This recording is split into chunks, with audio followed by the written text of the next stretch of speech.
Disiplin adalah kunci utama menuju sukses. Tanpa disiplin, maka upaya membentuk pribadi yang cerdas akan sia-sia. Dan tanpa generasi yang cerdas, maka upaya mewujudkan generasi Indonesia emas pada tahun 2045 mendatang akan sulit terwujud. Hal tersebut disampaikan oleh PJ Ketua TPPKK Aceh, Safriati, saat menyampaikan bimbingan dan memotivasi para santri Ma'had Ibnu Sina di Kampung Padang Sikabu, Kecamatan Kuala Bate pada Minggu 2 Februari 2025. Dalam materinya, wanita yang pernah didapuk sebagai siswi teladan ini juga mengingatkan para santri untuk mengurangi akses anak pada gawai, internet, game online yang juga saat ini marak.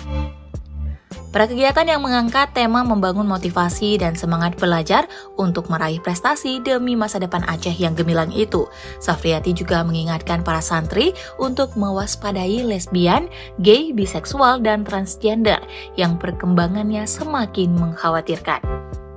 Pada kesempatan yang sama, istri PJ Gubernur Aceh itu juga berpesan kepada para santri untuk selalu berbuat baik tidak hanya pada sesama, tetapi juga pada alam dan lingkungan sekitar.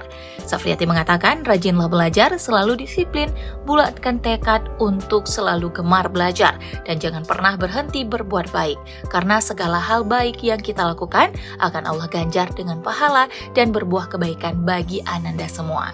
Pada kesempatan itu, Safriati yang turut didampingi oleh PLT Ketua Dharma Wanita Persatuan Aceh Sukmawati, PJ Ketua TPPKK Aceh Barat Daya Nina Sunawardi juga menyerahkan peralatan olahraga kepada para santri berupa bola kaki, set bola baju, raket badminton, kok, 1 peralatan tenis meja, serta sejumlah peralatan lainnya.